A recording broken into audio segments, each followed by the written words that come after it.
Hello and welcome to Gettable, AFL.com.au's home of trade, draft, free agency and contract news. We're here thanks to our good friends at Google, Riley Beveridge and Cal Twomey with you. Cal, the wall of trades are out, the wall of picks are in. We've got 35 names and clubs that we want to speak about today because, Cal, as our cover story says, we are draft ready. Yes, we are, Riley. 1 week to go and we cannot wait. So let's get to the cover story here. Who's draft ready? We are. It's got a bit of who do you think you are? I am about it, but we're going to get through all of these names. And as we do that, discuss what the Tigers are doing at the top of the draft, the latest bolter, and inside some of the big trade discussions. Great that we finally featured on the cover story in episode 34. It's taken us 34 episodes, but we finally got us there. But we are draft ready, of course, as we said, because we've got a huge week ahead of us, and it all starts next Monday. So 9 a.m. till 11 a.m. on Monday, Tuesday, and Wednesday, leading into the draft. We are back. Draft night countdown is back. Clubs, players, list managers, recruiters, everyone will be there as we wrap through all the picks. We've got our draft song in the works as well, Cal. 9 to 11 on Monday, Tuesday and Wednesday, so we can't wait for that. We do have the draft song and also lots of guests coming on and lots of news throughout those three shows as well. And then, of course, the draft as it happens on Draft Night Live. That's 7 p.m. Wednesday and Thursday nights. And then the bookie draft, the only place you can catch it is AFL.com. And just quickly on the draft as well, the only place you can get all the analysis as it happens with all the background to every single pick, the trades that are happening, who wanted who's next to come, everything you need to know on our draft coverage on Wednesday and Thursday night. That is where you can find it. All right, let's get to our wall of picks now, and we will start with the club that has pick number 1 and number 2. It's Matt Clark, West Coast's list and recruiting boss. Yeah, well, the Eagles hold all the cards, don't they? So there's been no official confirmation to the players in terms of Willem Dersma and Cooper Duff-Tytler, but they are the hot favourites to be the Eagles' top 2 picks. Now, the Eagles made a trade last week to get a future 4th round pick for pick 53. Everyone was like, what's going on there? Why are they doing that? Well, that pick was going to be eaten up and swallowed by the fact that they didn't have the list spots to carry it. So they had to get that trade done before the deadline. In all the trade pick swaps window, that was the only deal that got done. So that one, they got something for a pick that was otherwise going to disappear.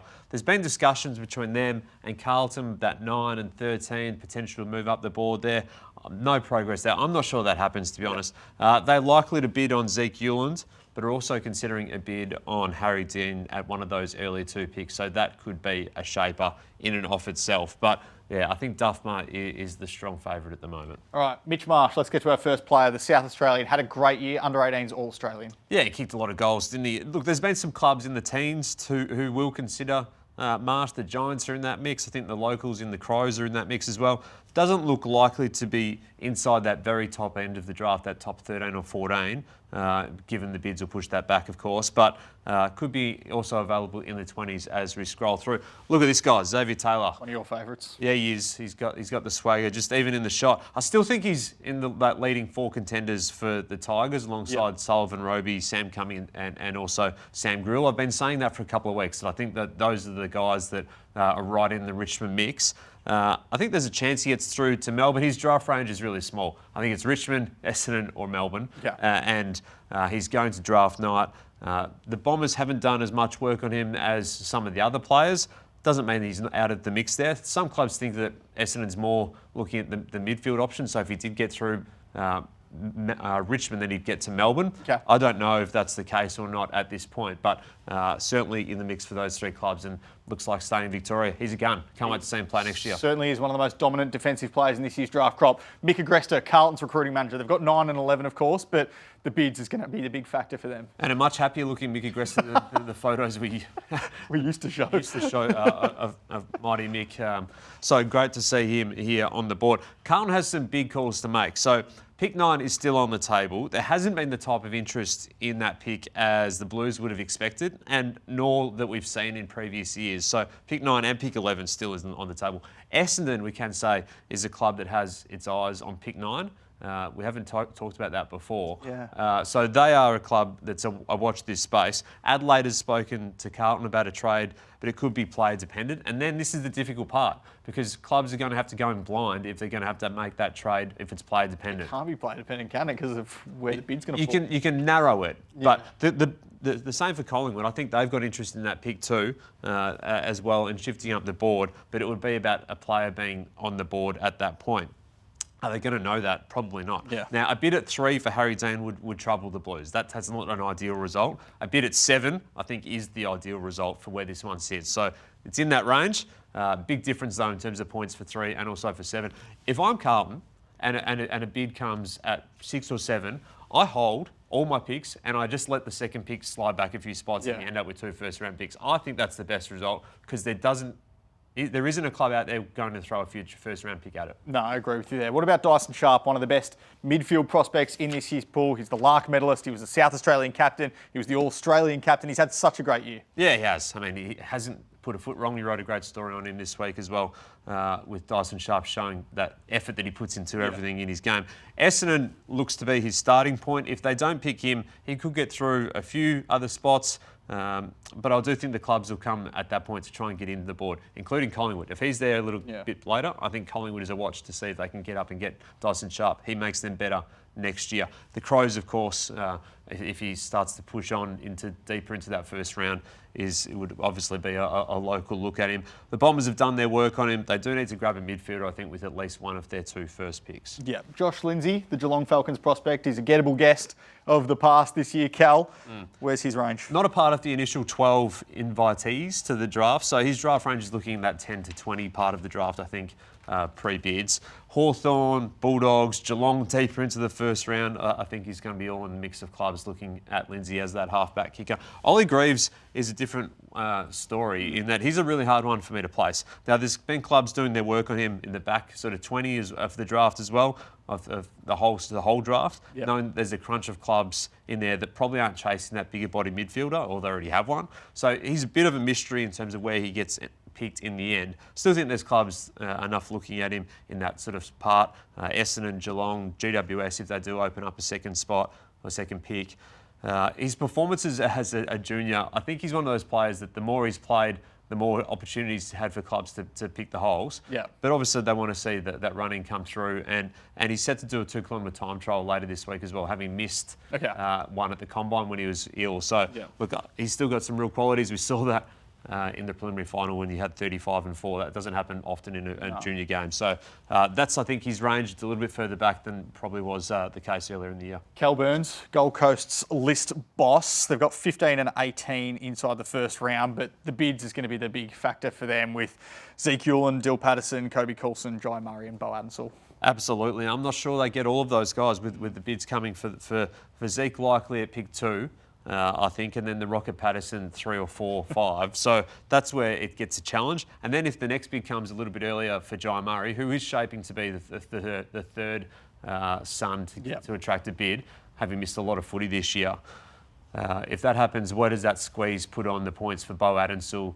Kobe Coulson, I still think gets to the Suns because I think that's a later pick than probably the other 2. But that's where it sits for them. They have, again, been points hunting. So they've got pick 15 on the table. Essendon is a potential suitor there, but that's also what the Bombers are looking to do, whether they want to compress their picks in the 20s. At this point, number 9, as we just spoke about, is been targeted to some degree, but they haven't been that interested in moving up the board at this point. So no deal agreed yet on those picks.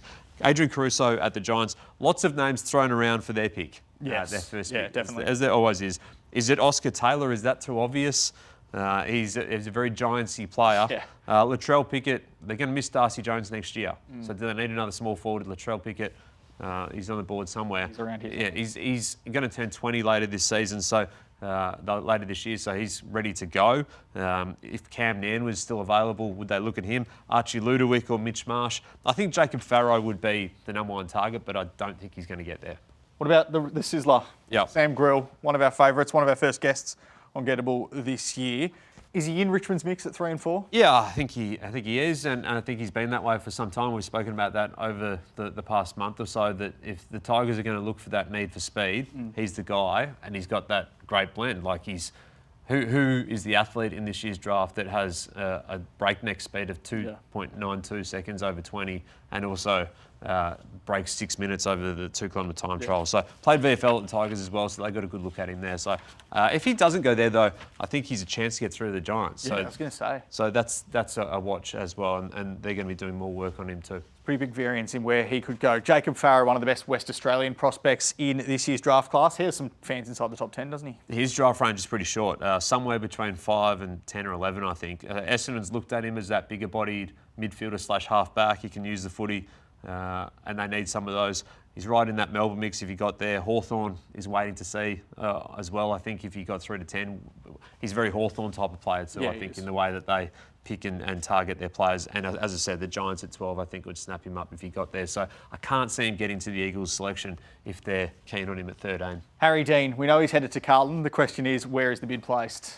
Well, yeah, it's all about that bid and where it's coming. So West Coast is considering it. I think that'd be their second pick and the second option. I think Zeke. I think Zeke would be the first one, and then maybe Harry Dean after that. If not them, then I think the Tigers will pull the trigger. I mean, the reality is the Tigers kind of have to do it at some point if they're picking, because Carlton's pick is not that far beyond their pick. So from a competitive point of view, in terms of how the draft all shakes out, you want to be wiping out some picks at some point if it gets through. So, as I said before, there's a big difference between 3 and 7, so that'll shape what the Blues do on the night. Blake Threadgold, another key defender who has impressed many this year. He's coming with a bit of a rush, isn't he? Yeah, so Harry Dean's going to be the first key defender drafted, and probably the earliest key defender drafted in nearly 5 years.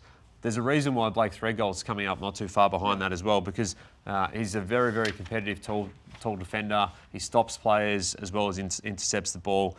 He might be the next key defender drafted in the pool. So North Melbourne has interest in the 20s. I don't expect him to get there. And I don't expect North Melbourne to be moving up the board either. So they've been talking about bundling up. I don't think they're going to. Hawthorn is in the mix for him. Fremantle at 20, Adelaide at 16. Could they pull the trigger as well? So there's plenty of interest in Blake Threadgold, and that's because he finished the year so well. Jace Taylor, Melbourne's recruiting boss, one of the best in the business. They've got 7 and 8. What are their plans? Well, they're a little bit of wait and see, aren't they? We've spoken about some of the names in all the way through, like Cumming and also Roby, Xavier Taylor. Do any of these guys get through that Richmond and Bomber batch of picks to see if they can land at the D's? So they're all the same names. I think all these clubs are looking at a similar group of names. They've been linked to a few in this bracket as well. Cam Nairn's another name that they've been linked to.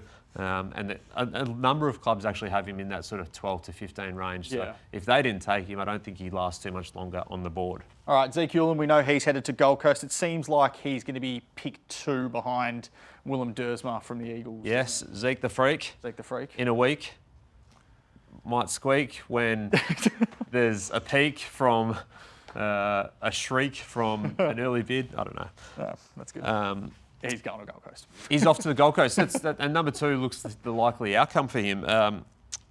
Yeah, I mean, he's a gun. I think we've kind of underestimated him to some degree this year because he hasn't played too much footy, but don't underestimate him. He's a high-quality player, and he'd be a rising star favourite next year. The Dogs, they've got pick 14. That's Mick Regan, their list boss. There'd been some murmurs around whether or not they'd move forward. It doesn't look likely, though. It looks like they're going to hold. I don't think they move forward, but I think if there's options there, they could move back. Yep. If it's looking like a good pool of players are available there, and that would provide options as well around what that top group of their priorities would be. Josh Lindsay, I think, is a possibility. Lockie Doverston's been linked. Academy bids have been linked as well. So they're a little bit wait and see at 14. Do they get Will Darcy? Yeah, they get Will Darcy. So Will Darcy, I don't expect to see a bid come on Will Darcy. So I think there's a good chance they get him as a rookie. All right, Blair Hartley, Richmond's list boss. We know about their calls at 3 and 4. Which direction do they go, though? Do they go a mix? Do they complement each pick? Do they go 2 mids? Do they try and get a Xavier Taylor in? This is the big question, isn't it? I mean, if we think that the first couple is looking like the first couple, then the Tigers might really hold the key to the next 6 or 7 selections. So, and once again, hold the keys to the draft. What they do will shape what a number of other clubs do in this Noah's Ark draft, 2 by 2 by 2, hurrah, hurrah. So there's the big 4 that we expect to be in their sights, and we've spoken about them over the past couple of weeks. And my question is, what are the priorities, and how do they shape up what they did last year with what they did this year, what they want to do this year? So if they're doing the work on Roby and Cumming, they've done the work on Taylor and Grill as well, the Vic Metro boys versus Sully Roby, who's just come on the second half of the season, then Sam Cumming, the South Australian. Still likely to use 3 picks. From a Tigers point of view, I don't know if there is certainty to take Louis Kelleray using father-son pick that 38 if he's still there. So I'm not sure about that. But they've got some big decisions to make. What does the injury to Josh Smiley do? Does that shape anything at all? I don't know. Maybe that's something that outside forces we think about more than inside, but given he's only a year into his career, but they've got some big calls to make. Aiden Schubert, probably going to be the first key forward taken off the draft board, but where does he actually go? Who are the key forward needy teams? Bombers have looked at him. I think if he doesn't go there, though, he could slip through a little bit further, even maybe to their 3rd pick. So he's got a wide range. He's not being invited to the first night of the draft. So there's a few clubs in the teams who don't need the key forward, such as the Dogs.